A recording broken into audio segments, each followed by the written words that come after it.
So today our presenter is Catherine Chan. Catherine Chan is a PhD candidate under John Gammon and Daniel Uden. Catherine holds a BS in marketing from Boston College and MS in forest ecosystem science from the University of Maine. In between her undergraduate and graduate education, Catherine worked at a biotech in Cambridge, Massachusetts as an administrative assistant, where she gained an interesting perspective on a lot of complexities between science administration. Her talk today is titled From Pixels to Pastures, a remote sensing perspective on Sandhills complexity. And look forward to hearing it. Yeah, thank you for that intro. So I'm a fifth year grad student, advised by Dr. Gammon and Dr. Uden. And so this presentation is definitely focused on my dissertation, but I kind of wanted to frame it in a way that's kind of more relatable and from a perspective in how I'm doing my work, in hopes that it kind of makes understanding remote sensing and imaging spectroscopy a little bit more relatable.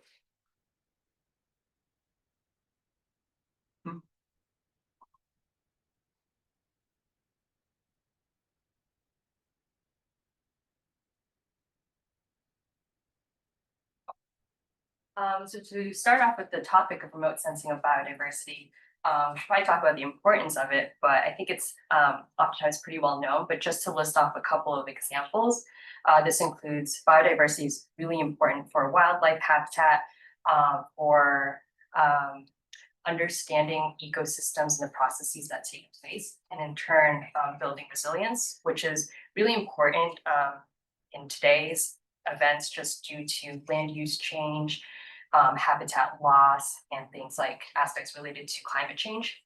And so when thinking about remote sensing of biodiversity, this is a pretty well-established field. There's a lot of research that takes place using various methods and at various scales. So this includes things like estimating forest biodiversity using hyperspectral data, estimating alpha and beta diversity across biogeographic regions, like really large areas, predicting species or functional diversity using satellite multispectral data and things like deep learning, or things like estimating or trying to understand that remote sensing signal as it relates to different phenological stages. So really trying to get this estimation as accurately as we can. But with all of this work that's being done, it's really good to think about what type of research gets published. So not always, but oftentimes when people are conducting this research, you're looking to estimate biodiversity using a remote sensing signal. So kind of like this X and Y relationship. But maybe what isn't as much published is maybe when that relationship isn't there or why it didn't work. But that's just as important to understand why. And then secondly, thinking about going beyond this kind of remote sensing signal as a predictor of biodiversity, just because, again, when something doesn't go quite right, there are other factors that are probably playing into that signal that are worth understanding. So I'm sorry if this is really repetitive for some of you, but to just briefly go over what remote sensing data is. So remote sensing is just any type of data collection that doesn't involve coming into physical contact with an object that is taking a measurement of. So this includes a lot of different platforms like drones, aircrafts, boats, or even underwater drones sometimes, as well as very popularly satellites. And some of the sensors that are on these platforms include LiDAR, which is light detection and ranging, multispectral and hyperspectral data, as well as thermal. And so the two types, or the data that I use, is hyperspectral data, and this is just the type of imaging spectroscopy, which is just the study of physical interaction between light energy and the object that it's coming into contact with. So I don't know if people have heard, but there's this concept of basically light energy kind of being able to be transmitted, absorbed, or reflected. So with this type of data, it's measuring that reflectance, the objects that it's coming into contact with. And all of the data that most of the data that I work with is in the format of an image.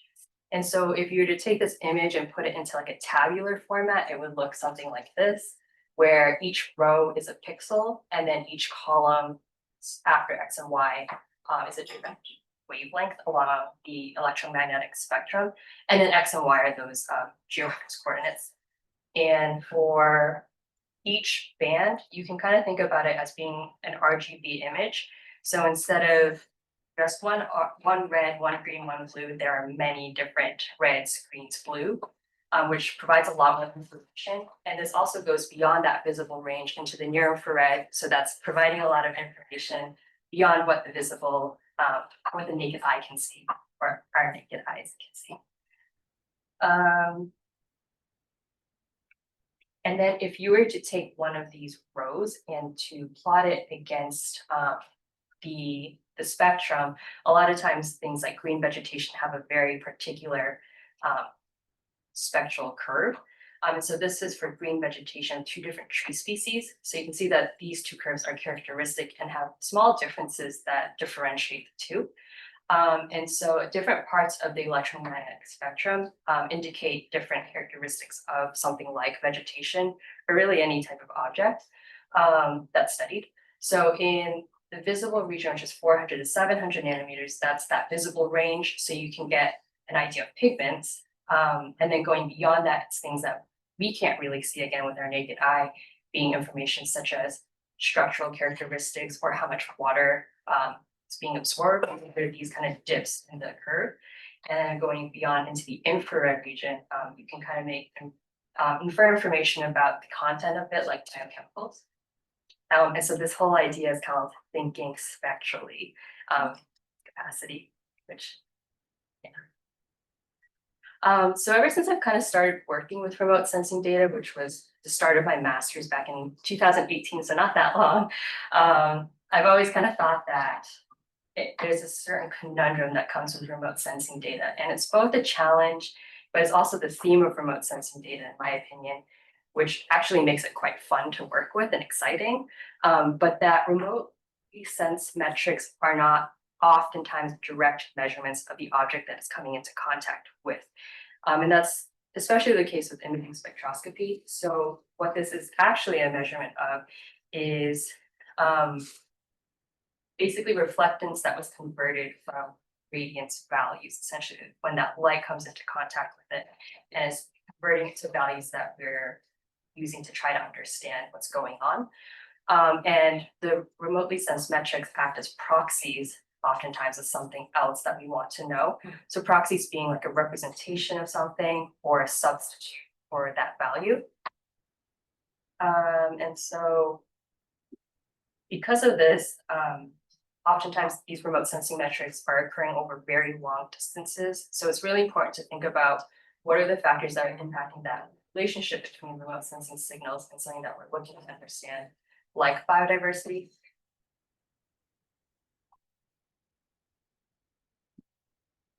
Oh, and this is typically where I present like some of my research questions, but I wanted this to be a little bit more exploratory. I feel also that my research is kind of on the cusp of going through some change and tentativeness. So let's just think of this more as exploratory. So my work takes place at Barter Brothers Branch, which is a research site that's owned by UNL out in the Sandhills. It's this tiny little dot up in the northeast section of the Sandhills, which is in north central Nebraska. And so these are 7 out of many pastures at Barter Brothers Ranch, but the imagery collected took place over this area. It starts with like pasture N2 going up to N8 down here. And each of these colors kind of just represent a year since a burn treatment had taken place. So with the beige, no treatment has occurred. This one is less than a year. That was last spring, so almost a year. 1 year, these two are 1 year since burn, and then this one is 2 years since. So there's a lot of management going on. And if you might notice that in the Sandhills, there's this strong topographic gradient that there are these ridges that run from the northwest to southeast, and it's very apparent. So in thinking about that, this area has kind of like these topographic positions that have been used to study things like vegetation composition, as so done by Shaw et al. And Stevenson, where they kind of created these categories of topographic positions to try to understand plant communities and composition in the Sandhills. So the 4 topographic positions that they came up with were dune tops, interdunes, south and north facing slopes. And so in my sampling, each one of these little, it's hard to see, but these green clusters is a like 4 groupings of 4 transects, which are laid along each of these topographic positions. So there are 16 of these clusters with, again, one of each of these being in that. So total, there are 64 sample transects.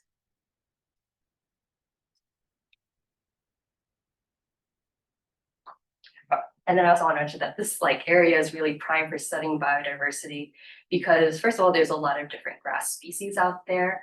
Then there's also these, the landscape itself is very diverse. So it provides this really cool canvas for understanding how variation and complexity can play into the remote sensing signal.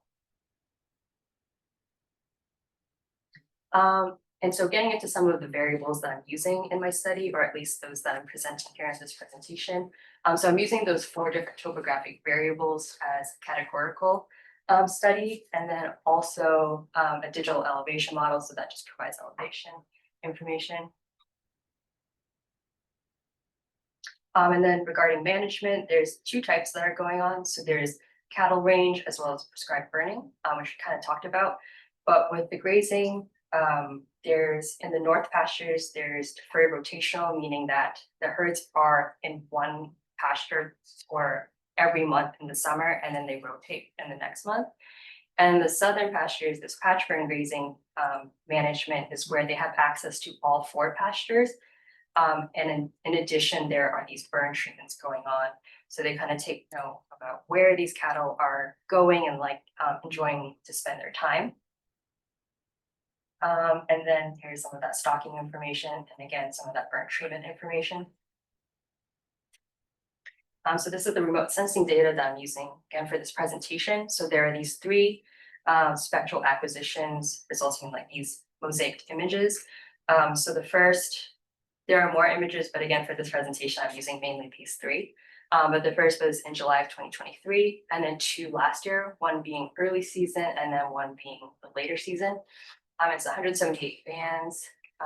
And from these data, I calculated these 2 metrics, which is coefficient of variation, which basically looks at the variation among all the spectra that are within the same bands. So it's not really looking to look at the variation across the spectrum, but more so along different pixels or the images for a certain area. And then NDVI, I'm sure a lot of people have heard about it, but it's called Normalized Vegetation Difference Vegetation Index, where it kind of measures this measure of greenness, and then it's oftentimes an indicator of biomass. And then for pet species data, going back to those 50-meter transects that were on the map, I sampled 1 meter squared quadrats every 5 meters along these 50-meter transects for the species count, and then also an estimate of the percent cover, as well as the percent bare ground and the litter. And so this sampling took place similarly to the images in July 2023, June and August last year. And from this, I collected or calculated Shannon Diversity Index. So this plot is, or this slide is very messy, but if we just think about this first column and then this second column being NDVI and Shannon Index, with each row being different acquisition date of the imagery or the ground sample data, you can kind of see that it's very consistent along each different collection or sampling. There's interdune is low, while dune top is higher in Shannon's index. And then with NDVI, it kind of shows along these topographic positions, this curve. And so, yeah, there's a bit of consistency throughout all of the images, which is good. But something that I noticed too is that these curves seem to show this sort of inverse relationship between Shannon index and NDVI. So with interdune, it seems to show low diversity, whereas in NDVI it shows a bit higher. And I thought that I speculate that this might be because oftentimes in introdunes, there's a lot of like homogeneity going on with the similar type of species occurring. And that can lead to a lot of not necessarily invasion of these grass species, but a lot of certain species being able to thrive in these areas, and that resulting in a higher NTVI value. And then also in thinking about coefficient of variation, I noticed that introdunes seem to follow a similar pattern in that there's high variability. So again, in thinking about what introdunes kind of look like in this landscape, they are pretty variable, where sometimes there's a lot of biomass and homogeneity in that area, but then there's also oftentimes areas where there are no grass growing and it's just very trampled area that's been heavily grazed. So maybe that is playing into this variability, and perhaps coefficient of variation is picking up on those signals. This is also very crazy, but I ran some image cluster analyses over these images. And again, each one of these is a different time that it was taken. This first three being 2 classifications, and then in the next one, 3 classifications. And K-means is an unsupervised method of classifying data just based off of all of information. And so this was just inputting the full images itself, so including all of the bands, not really kind of reducing it to any type of variable, but just to kind of see what is kind of going on with this landscape. And it does seem that there's a lot of classification that's related to this aspects related to topography, and again, that northwest to southeast ridge pattern. But in some, it's definitely more defined than others. And then in some cases, it does seem like certain pastures do seem a little bit more defined than others. And this could possibly, or if you notice with N2, that's this most northern one. I would guess that that's related to elevation more so than any type of management related factor. And then here are some more images where these 3 are 4 classes and then 5. And it gets pretty messy, but some patterns still show, but again, it's kind of like at this different scale seemingly, where like you kind of notice it more on like a finer scale.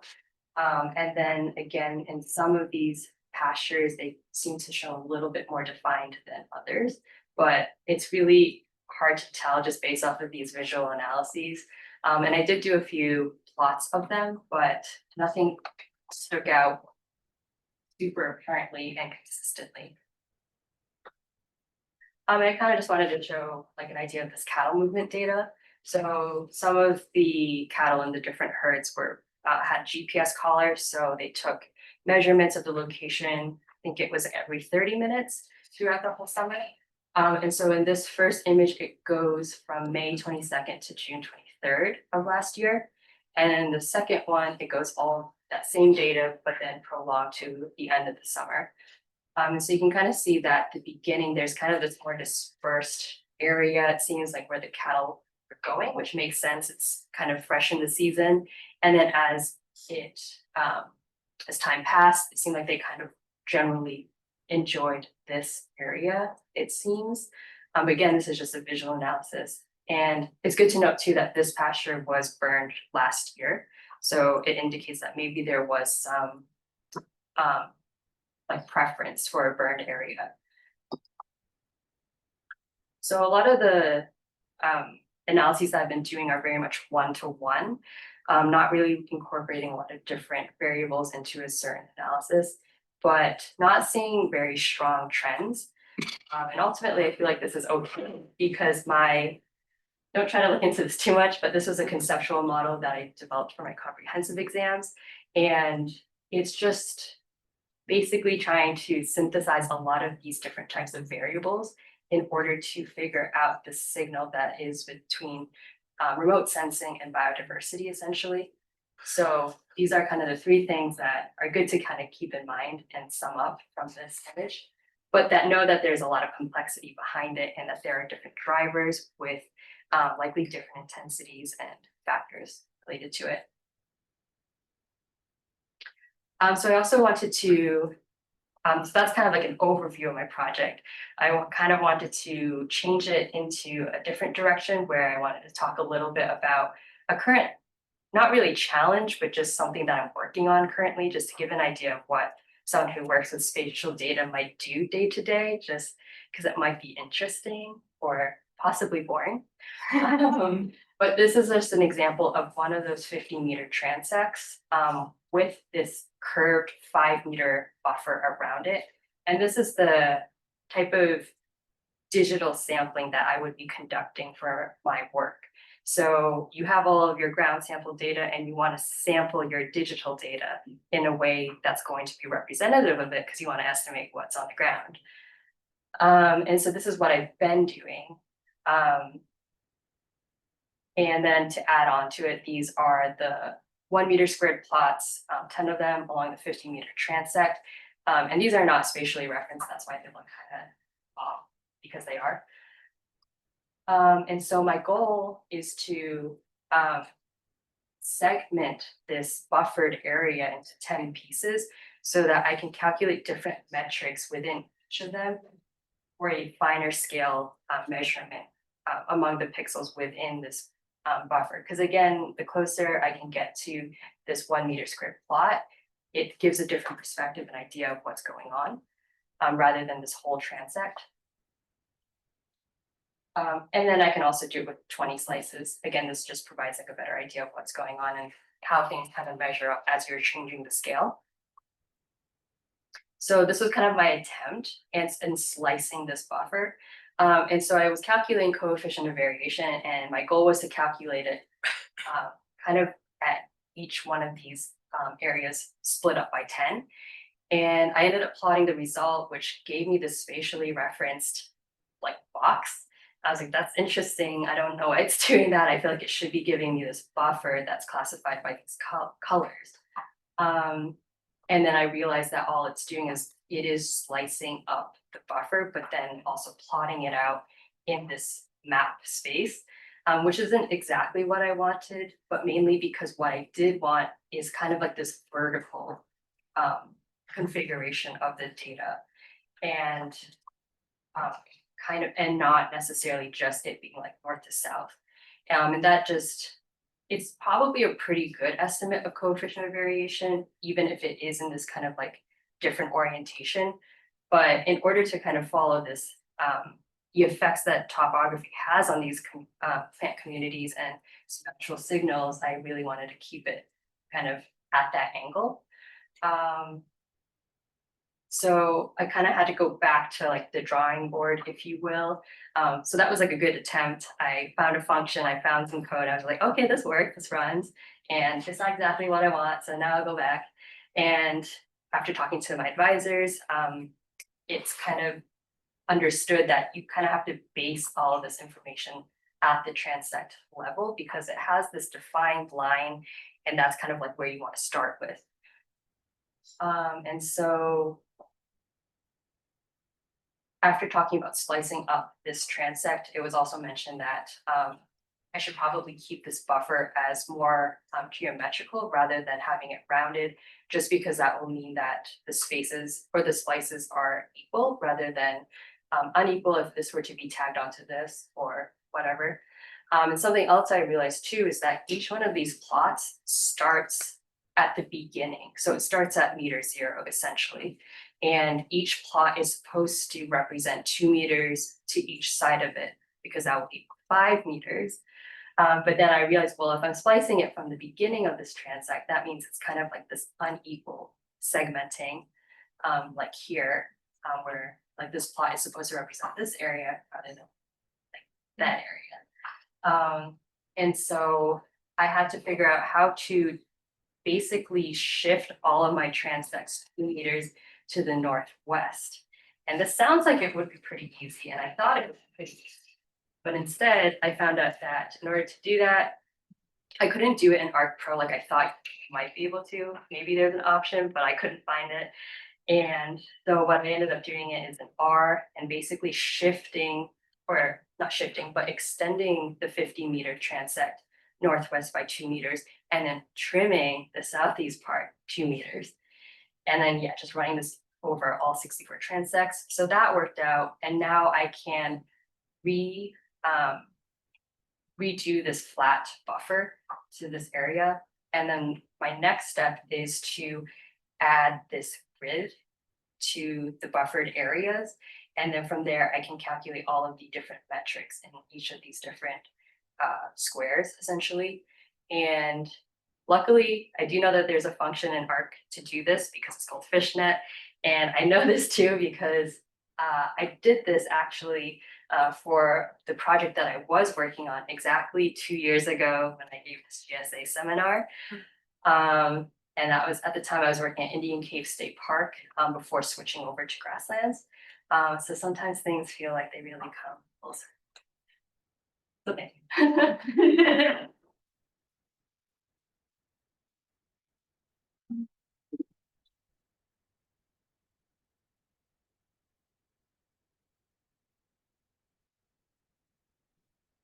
Anyone have any questions? Yeah, thank you so much for a great presentation. I was looking at the objective, some of the objective. You mentioned that you were looking at some factors, especially there was a slide on topography. I saw like the south slope, the east slope, and you know it interwards. The middle thing, the middle. I don't know. You call inter something, and you were looking at those factors if they affect. I don't know something like. Yeah, if you can take me back to that's like yes. Yeah. So did you see any relationship, you know, based on the topography with the image that you captured? In the results section, you mentioned that there was no difference between, you know, yeah, for by using our eyes, we can see some difference in terms of color. But when you did some statistics, you said there is no difference in terms of Shannon index and NDVI that you collected. There is no difference. But when we visualize the data of August is a little bit different from the data of June. Even in terms of color, you can see there is intense violet color compared to June colors. How would you explain that difference? The Shannon index does not capture that, and NDVI, you say it's almost the same throughout the data collection date. I would say that there are differences. So I think I meant more so in the pattern is very consistent throughout the season, but there are differences in values. So in thinking about something that would be maybe more biomass and more green, would be something like at a time period like in June. So you can kind of see that these values of NDVR are a bit higher, slightly, at least like this reaches higher. In July, it's kind of like in the middle region. And then in August, you kind of see that these values are lower and kind of more uniform. So I think that actually does align pretty well with what we might expect phenologically. Do they have any relationship with the topography? Yeah, it seems to be that there is some relationship there, or differentiation. So with interdunes, there's kind of like this higher NDVI values usually. Dune top is kind of like that opposite, and that kind of aligns as well, just because, yeah, like with what I've visually seen in dune tops out there, it's like typically a little bit more dry. Solar radiation is really high there. A lot of bare sand as well.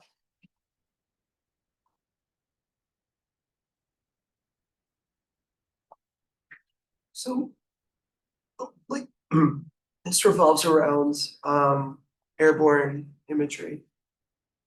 Have you given any thought? Of course, like that axis is the main problem, but or looked into like what the future holds with like super spectral. Would any of that applied spectrum in Landsat 10 or additional spectrum in Landsat 10 from Landsat 9 and 8 be applicable in your work? Or some of the private satellites, I know access is limited, granted, but By super spectral, do you mean like ultra spectral, like really resolved, or? yeah, I think what the terminology NASA is using for Landsat 10 is super spectral. I might be getting that wrong, but I think that's their branding. Okay, So yeah, I think it's like doubling in spectrum at least. yeah, I guess that depends on like if it's doubling the area along this electromagnetic spectrum, or if it's the same region, but just even like further resolved bands. And so if it's further resolved bands within somewhere in this existing, or at least in this data's existing spectrum, then it's kind of answering like a different question, or it gets into different things that you can measure. So one thing that I'm not super familiar with, but I've heard ultraspectral being, very defined, like hundreds, like many hundreds of bands into like this one really defined region. I think it's like basically the red into the near infrared region to understand solar induced fluorescence, or SIF. And so that is a very specific thing that you're looking to answer, or basically measure. So I think it's possible, but I haven't really looked into what exactly would the advantage be. And then satellite, of course, is a very different scale. So one last question, NDVI, at least like from my like research, is more applied towards productivity as a proxy. But how, I'm not familiar, how does NDVI relate to diversity or Shannon's diversity? Yeah, I don't think that there's like one like comparison where, yeah, higher biomass is equal to lower or higher diversity. And we've talked about that a little bit too, where in the case of the Sandhills, it seems to be that way because there's typically lower diversity in the interdunes, just based off of the ground sample data. But just because that's the case, that there is lower diversity, doesn't necessarily mean in every environment that a higher NDVI means that it's less diverse, or more, it could mean that it's actually more diverse. And so understanding the system is really important. And again, kind of like parsing out this remote sensing signal can be really interesting in trying to figure out what exactly is telling. That makes sense, or is that really roundabout? No, I think it's like you kind of, yes, yes, thank you. Catherine, I'm not familiar with the Shannon index. Yeah. How you calculate it, or what is it? Yeah, so Shannon index is kind of close to basically species richness, so like the count of how many different species there are, but it takes into account the count of all of the species. So like richness is just like there was 10 different species in this plot, but then Shannon's takes into account and divides it basically by how many were counted for that species. So it's a measure of evenness. So. Okay, so lower Shannon index is less diversity. Yeah. And then lower Shannon is bigger NDVI, I think. Yeah, in this case. This case. Okay. Thank you. You presented this idea of spectra and full spectral information, but what you're presenting here is really limited in terms of the spectrum. In other words, there's a potential there to explore other methods that use more full spectral information. What are your thoughts on that? What are your plans or thoughts on using full spectral information to address these questions, as opposed to say NDVI, which is 2 bands? Yeah, so I think about it a lot. Using these metrics, I think, or these band indexes or indices are, I think, like a good way to start and kind of like a quick and easy thing to test. Full spectrum definitely takes a little bit more time and effort. So with coefficient of variation, it did take the full spectrum, but it still results in this one value. So that's kind of why I'm looking to kind of make that that unit a lot more fine, like with those slices. So that's one way of kind of representing this more, like showcasing that full spectrum even more rather than just reducing it to one value. With CV, it's also an option to calculate CV values along the electromagnetic spectrum. So for band like 400, you'd have a CV value, for band 700 CV value, and so there'd be 178 CV values along the spectrum. So that's another way I've thought about kind of like reusing CV, but still using that full spectrum opportunity. But then there's also many other analyses that I've kind of thought about, but haven't really gotten to. And we've talked a lot about it too, but like PLSDR or PLSR is a option. Something else that I tried earlier on was similar to clustering, but running a PCA analysis on all of the spectra. Yeah, and that it gave kind of results that I didn't really know how to interpret. And in that case, it felt like the data reduction, it wasn't really reducing it in the way that I made sense to me. So there's many opportunities and routes to go. You had mentioned that along like your transects, there you were like spliced it into 10. And then you said you were even potentially trying to splice it into 20. Can you explain a little bit more, like what is the reference for if you were to split it into 20? Yeah, so by splicing it into 20, it would basically, I think my idea was that these south sections below the transect could kind of be a very comparable measurement to what was measured in this plot. But in thinking about it too, it's again challenging because you kind of want this plot to represent the area around it, not necessarily just one side. But it is just kind of a way to evenly separate them all and seeing how different like produced metrics align with what was sampled on the ground. So it's very possible that it might not be similar at all. Something that you might find is that certain areas north of the transect align better with the plot, and then maybe the rest of it or a majority of the sections below don't match up quite well. And this is kind of related to the fact that a lot of these transects are not homogeneous throughout the whole transect. In the past study with like Shot and all, they were using 100-meter transects. And I'm kind of glad that I'm only using 50 just because as you make your way along these transects, the community or the plant community changes drastically sometimes. A lot of times you're hitting up just areas of just pure sand. So it makes it like really difficult to find a very representative sampling of this kind of long area. You showed a lot of cool stuff today. I also wanted to say thank you for your transparency with your journey of trying things out and kind of being roadblocks. Okay, so you mentioned some grazing stuff, and then you showed some GPS collar of where cattle are going. Do you have any plans of connecting your CV values to that? Yeah, I feel like basically the answer is like, yes, I'd like to connect everything, but you could spend forever doing that really. Sure. But yes, I think the answer is this actually isn't all of the cattle data. There are like basically 2 brands of cattle collars. So this is one type, and then I need to further process the other brand collars, and then insert that into this point density file, essentially to create these new maps.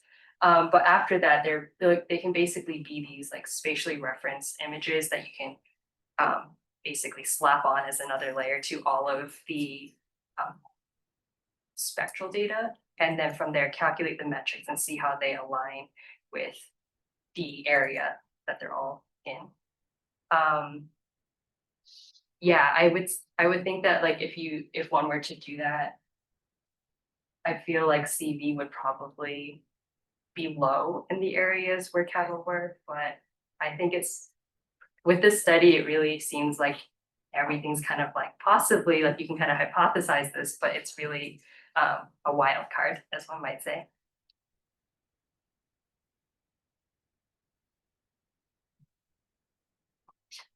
Yeah, Catherine, you have two methods, the Shannon and NDVI. As applied ecologist, which method would you recommend for management decision? Like species richness. Yeah, species richness and NDVI, species richness. Yeah, for like, I guess diversity, I oftentimes hear Shannon's as like the preferred metric just because it does take evenness into account. But there are a lot of times where just pure species richness just makes sense to use. And that's just because I believe that it's when you have a landscape or an area where you know that it's generally proportionate, like the species that you're sampling, that makes sense. And that when you're sampling, it's really time consuming counting every one of these blades of grass. So if you generally have an idea that everything's proportionate and you don't have the time and you want like maybe a larger area to cover and you want to use your resources in a different way, then yeah, species richness is probably the way to go. But if you have the data, if someone has already spent that time collecting it, then it makes sense to calculate both. It's very quick and easy. Might have mentioned it, but so with each of those different plots on the ranch, they have like a different grazing regime. Are you gonna try to maybe like map the Shannon diversity index and then the NDVI value like based on those different deferred rotation or patch burning to see if that management strategy is having an impact? Yeah, they're to like a very basic level or surface level, I kind of did that where I had, instead of dune position on like with those box and whisker plots, instead of dune position on the X, it was the different pastures. So it was very much just like looking at, okay, these are in this type of grazing, like N2 to N4 were, yeah, in this type of grazing, and then N5 to N8 were in this type. And pasture level is also indicative of when it was last burned. So I think I found more relationships related to like burn treatment rather than grazing, as far as I could tell. Like there didn't really seem to be many distinct differences between N2 through 4 and N5 through 8.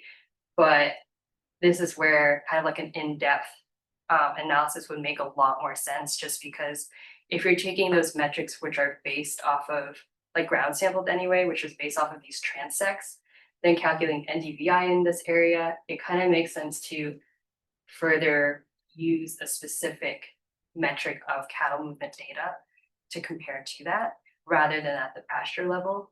And the same can be said for burn treatments, because just because one pasture was burned doesn't mean that all areas within the pasture were burned. So I know that my co-advisor Dan has made up these maps post-burn to see how well certain areas burned. And so that would be probably a better metric of determining how burn affects maybe diversity or cattle grazing.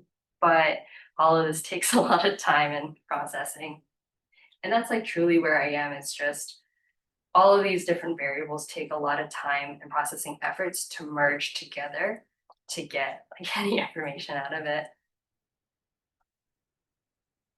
It's fun. So like if you're ever like interested in like geospatial analysis, I feel like you can either just like approach someone who's in it or like learn it yourself. But it can be really, I don't know, I'm sure this like in any type of job or field, but it can be real, like I feel like it takes a lot of persistence and kind of just like patience working with these types of data. One more thing, in the image here, I see like the little blue streaks. Are those indicative of your transect locations, or what are the? Yep. So this is kind of an outdated version where some of them are still 100 meters, some of them are 50. And then this was transects that I had to create myself because there were none established in N4. So it was kind of like I took the start point and I took the end point, and then later on I connected the two. So I see like most of it looks like 3 or 4 are together. So are you kind of doing that transect and then they're like clustered and then taking like averaging out what you're getting from those 3 or 4 that are clustered, or like, I guess, how did you plan to decide where you did your transects? Yeah, so these were already established from like previous group. And so I kind of chose ones, like 2 basically from each pasture.